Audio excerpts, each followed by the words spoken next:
Hello friends, स्वागत है आपका आपके अपने यूट्यूब चैनल ज्ञान प्लस पर। मैनेजमेंट प्रबंध की क्लास 2 में आपका हार्दिक स्वागत, अभिनंदन।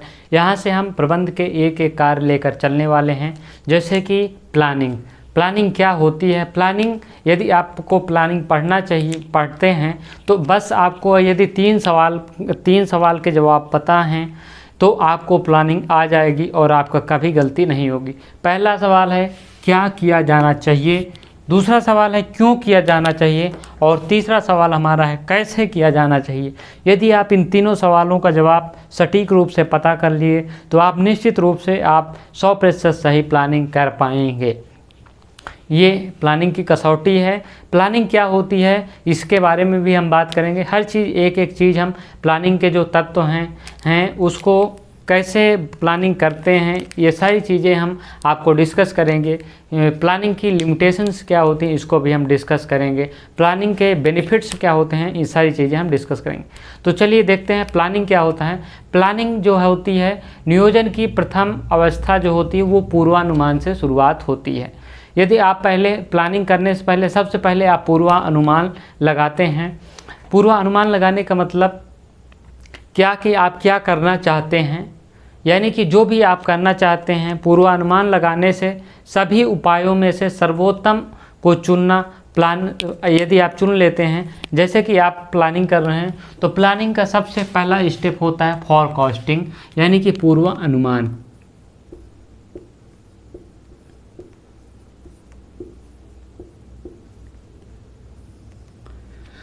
आप क्या चीज़ करना चाहते हैं, अब क्यों करना चाहते हैं, यदि इसका आपको जवाब मिल चुका है, यानी कि आप पूर्वानुमान लगाते हैं कि उस व्यवसाय से जो आप करना चाहते हैं या कोई भी कार्य आप करना चाहते हैं तो वहाँ पे पूर्वानुमान से संबंधित क्या हो सकता है कि भविष्य में इसकी स्थिति क्या हो सकती है, 10 साल बाद 20 साल बाद क्या स्थिति हो सकती है, क्योंकि व्यवसाय हमारा सतत चलने वाली प्रक्रिया होती है।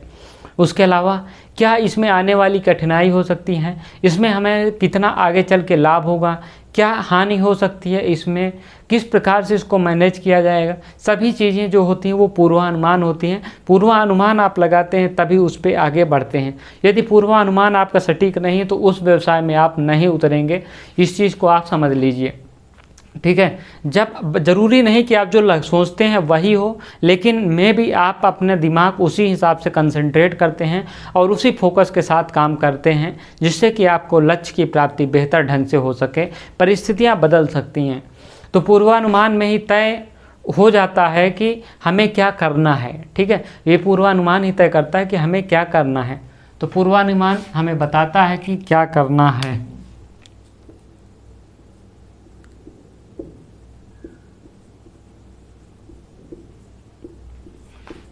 तो इसका जवाब कहाँ से निकला, क्या किया जाना चाहिए, यानी कि पूर्वानुमान से निकला।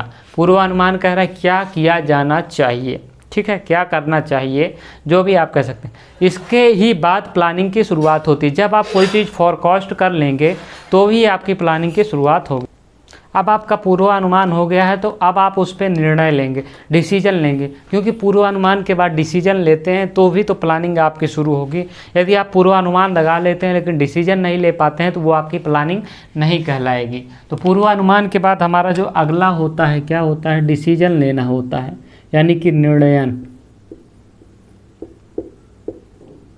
तो प्लानिंग के ये दो प्रमुख कार्य होते हैं। क्या होता है, पहला पूर्वानुमान होता है, या अंग कह सकते हैं आप। ये दो पार्ट होते हैं, एक पूर्वानुमान होता है और एक निर्णयन होता है, डिसीजन मेकिंग, ठीक है।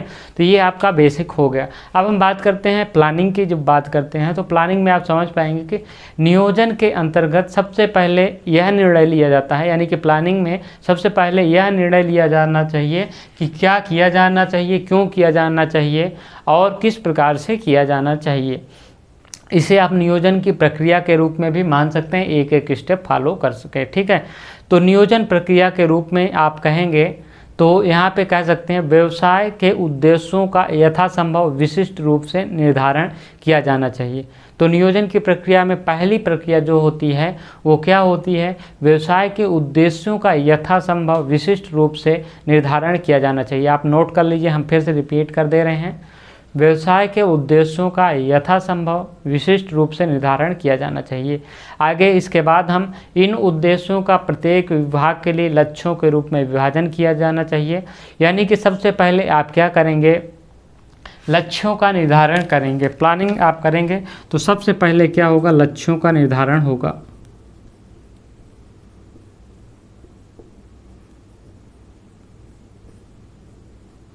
निर्धारण का मतलब आप क्या करना चाहेंगे, क्या करना चाह रहे हैं, इन सारी चीज़ों का डिसीजन लेना होगा आपको, ठीक है। विशिष्ट रूप से सारे लक्ष्यों का निर्धारण। उसके बाद विभागीय लक्ष्यों का विभाजन। ये तो लक्ष्यों का आपने सामूहिक रूप से कर लिया। उसके बाद विभागीय लक्ष्यों का विभाजन करना है। विभागीय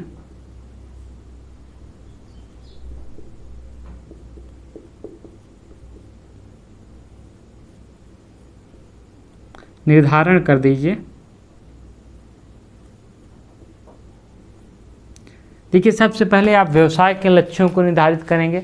उसके बाद डिपार्टमेंट वाइज या विभाग वाइज आप उन लक्ष्यों को बांटने में आसानी होगी। आप पहले इसको कोशिश करेंगे तो ये बहुत ही कठिनाई वाला काम हो जाएगा, लेकिन पहले आप इसको संस्था के लक्ष्यों का आप निर्धारण कर लेंगे, उसके बाद फिर आपका ये आसानी होगी। अगला हो जाएगा, क्या हो जाएगा, नीतियों तथा कार्यक्रमों की प्रक्रियाओं, नियमों। उसके बाद मोर्चाबंदी, बजट संरचना, जिससे उद्देश्यों को प्राप्त किया जा सके। आप जो होती है आपको क्या करना है, अगला स्टेप जो होगा इसके बाद हमारा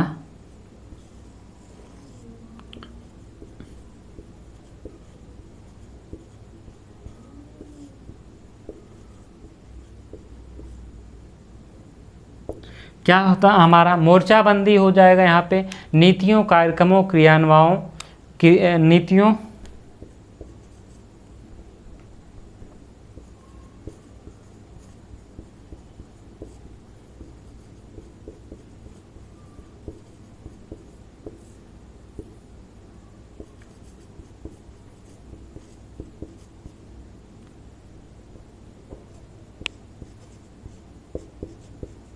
क्रियान्वयन, नीतियों तथा क्रियान्वयन किएंगे, जिससे कि इन सभी का क्रियान्वयन करेंगे, जिससे उद्देश्यों को प्राप्त किया जा सके।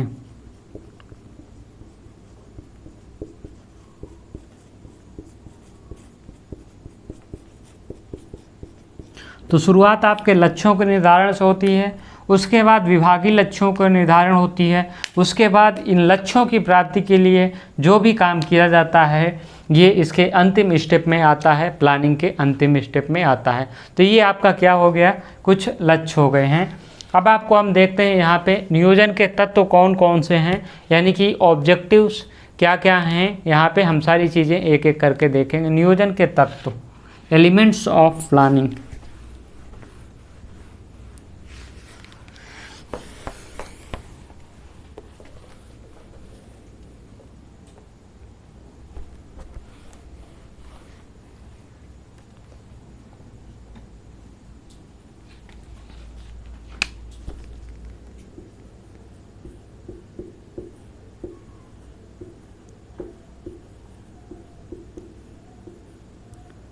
नियोजन के तत्वों की हम बात करते हैं तो पहला तत्व जो हमारा हो जाएगा वो हमारा हो जाएगा उद्देश्य।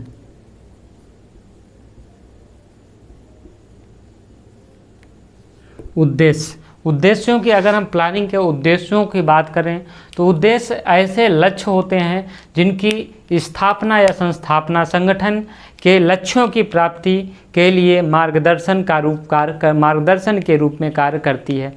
ये लक्ष्य ऐसे सिरे हैं जिनके चारों तरफ संगठन के कार्यकलाप घूमते हैं। यानी कि जब आप लक्ष्य का निर्धारण करते हैं, लक्ष्य की प्राप्ति के लिए जब आप उद्देश्यों को फॉलो करते हैं, यानी कि विभिन्न प्रयास करते हैं, ये सारे प्रयास जो है संगठन के इर्द गिर्द घूमते हैं और उसको पूरा करते हैं। तो उद्देश्य ये पहला महत्वपूर्ण हो गया। दूसरा क्या हो जाएगा, उद्देश्य के बाद नीतियों का निर्धारण होगा। दूसरा नीतियाँ, तो दूसरा हमारा हो जाएगा नीतियाँ, यानी कि हम उद्देश्य तो रख लिए हैं, लेकिन उन उद्देश्यों की प्राप्ति के लिए नीतियों को हमें बनाना पड़ेगा। छोटी छोटी नीतियों को बनाकर हम बड़े उद्देश्य को या बड़े लक्ष्य को, इसे आप लक्ष्य भी कह सकते हैं, बड़े लक्ष्य की प्राप्ति की जा सकती है। आप सोचिए कि उद्देश्य की प्राप्ति या लक्ष्य की प्राप्ति के लिए आप बड़ी बड़ी नीतियाँ बना देंगे तो उसमें काफ़ी दोनों क्या हो जाएगा, कन्फ्लिक्शन होने लगेगा। इसलिए आप छोटे छोटे नीतियों से बड़े उद्देश्य को आसानी से साध सकते हैं। और उसके बाद अगला क्या हो जाएगा, प्रक्रियाएं हो जाएंगी, यानी कि कार्यविधि या प्रक्रिया।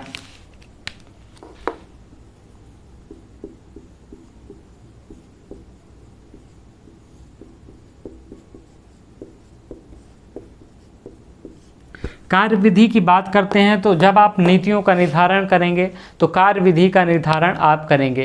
कार्यविधि कैसे आप कार्य करेंगे, नीतियां जब आप बनाएंगे तो नीतियों में किस प्रकार से कार्य किया जाएगा, नीतियों को पूरा करने के लिए उसके लिए प्रक्रिया, इस प्रकार से ये काम किया जाएगा, इतने दिन में ये लक्ष्य पूरा होगा, ये सारी चीज़ें बनाए जाएंगे। उसके बाद अगला क्या हो जाएगा, हमारा चौथा हो जाएगा हमारा नियम।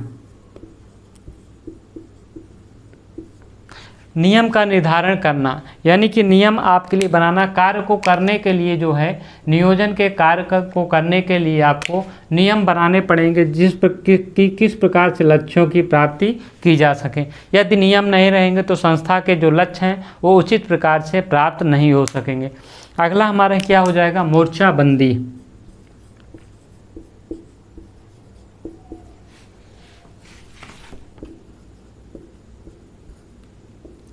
मोर्चाबंदी से आप क्या कहेंगे, मोर्चाबंदी यानी कि जो पूरा हमारा स्टाफ है उसको अलग अलग स्टाफ में बांटना, उसके बाद उसके एक स्पेसिफिक ऑब्जेक्टिव देना, लक्ष्य देना। उसके जैसे कि हमारा प्रोडक्शन विभाग है तो उसको किस प्रकार से प्रोडक्शन करना है, कितना प्रोडक्शन करना है, उस कार्य में उसके इंगेज करना ही मोर्चाबंदी कहलाता है। और सभी विभागों को एक उद्देश्य की प्राप्ति के लिए लगा देना ही मोर्चाबंदी कहलाता है। ये आपका मोर्चाबंदी हो गया है। अगला हमारा हो जाएगा बजट हो जाएगा। बजट एक महत्वपूर्ण तत्व है, यानी कि प्रति वर्ष हम कितना प्रोडक्शन करेंगे, कितना सेल आउट करेंगे। क्योंकि कॉमर्स की हम बात कर रहे हैं तो कॉमर्स में हम उत्पादन की ही बात करेंगे ज़्यादातर, यहाँ पे उत्पादन बिक्री की। तो बजट में हमारा बजट निर्धारण, कितना उत्पादन होगा, कितना बिक्री होगा, कहाँ से पूंजी आएगी, कहाँ जाएगी, कितना व्यवसाय को आगे बढ़ाया जाएगा, ये सारी चीज़ें स्थिति परिस्थिति के अनुसार बजट का निर्धारण करना, पिछले वर्ष के बजट को सामने रखकर इन सारी चीज़ों का निर्धारण करना होता है। अब हम चलिए देखते हैं नियोजन के लाभ क्या क्या हो सकते हैं।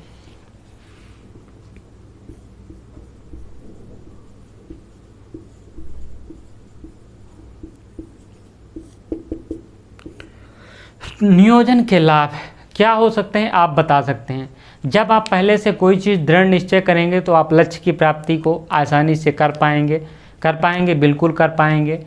जो भविष्य में आप पहले से सोच लिए तो भविष्य में आने वाली जोखिमों को कम किया जा सकता है। आपने पहले से प्लानिंग कर ली, आप समझ जाएंगे कि यार भविष्य में ये कठिनाई इस व्यापार को करने में हो सकती है, तो उसके लिए आप सचेत रहेंगे पहले से। अवसरों को अधिक तथा अनियमित गति कम करना, अवसर जो होंगे आप पहले से प्लान कर लेंगे तो आपके अधिक हो जाएंगे। तो चलिए हम एक एक करके नोट करते जाते हैं। हम पहले समझा देते हैं, उसके बाद नोट कर देंगे तो आप नोट कर लीजिएगा। फिर उसके बाद गतिविधियों में प्रभावी समन्वय, जो भी गतिविधि आपके व्यापार होगी उसमें इफेक्टिव, क्योंकि पहले से आपने सोच विचार रखा है, उसको इफेक्टिव रूप से इम्प्लीमेंटेशन आप कर सकते हैं। फिर नियोजन नियंत्रण में सहायक होता है, यानी कि प्लानिंग आप पहले से करेंगे तो व्यवसाय को किस तरह ले जाना है उसके लिए आप कंट्रोल करना बहुत ही आसान हो जाता है। तो ये हो जाएगा आपका नियोजन के लाभ हो जाएगा। हम इसको नोट कर देते हैं या तो हम बोल देते हैं, आप लिख लीजिए। चार हैं। पहला है भावी अनिश्चित जोखिमों को कम करना। दूसरा हो जाएगा अवसरों को अधिक तथा अनियमितताओं या अनिश्चितताओं को कम करना। फिर अगला हो जाएगा गतिविधियों में प्रभावी समन्वय। फिर चौथा हो जाएगा हमारा नियोजन नियंत्रण में सहायक।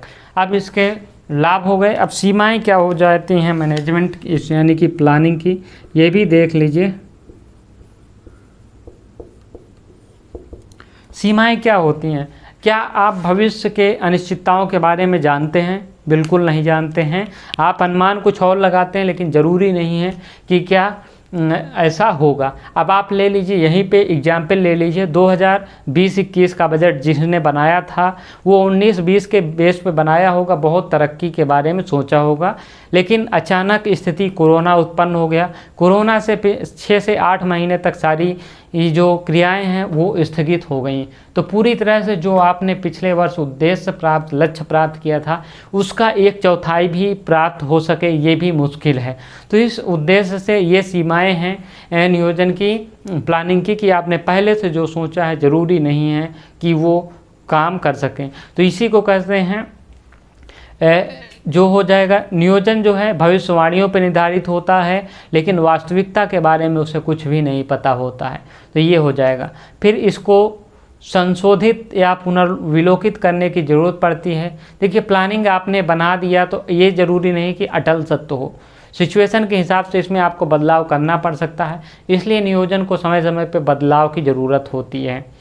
यह समय एवं धन दोनों की दृष्टि से महंगी प्रक्रिया व कार्यविधि है, क्योंकि प्लानिंग एक लंबी प्रक्रिया है और इसके लिए आपको बहुत ही स्टाफिंग की आवश्यकता होती है। यह और लंबे समय की यह प्रक्रिया होती है। आप प्लान एक दिन में नहीं कर सकते किसी चीज़ का, उसके लिए आपको रिसर्च करना पड़ेगा, तब जाके आप किसी चीज़ को प्लान करेंगे। हवाबाजी में प्लान करेंगे तो निश्चित रूप से फेल होगा। जितना अधिक समय और जितना आप अधिक धन व्यय करेंगे उतनी ही सटीक आपकी प्लानिंग होगी।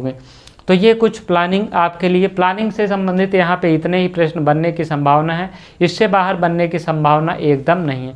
तो ये हो गया आपका प्लानिंग। अगली वीडियो में हम इसी में मोटिवेशन के साथ हाजिर होंगे। तब तक पढ़ते रहिए, मुस्कुराते रहिए। जय हिंद, जय भारत।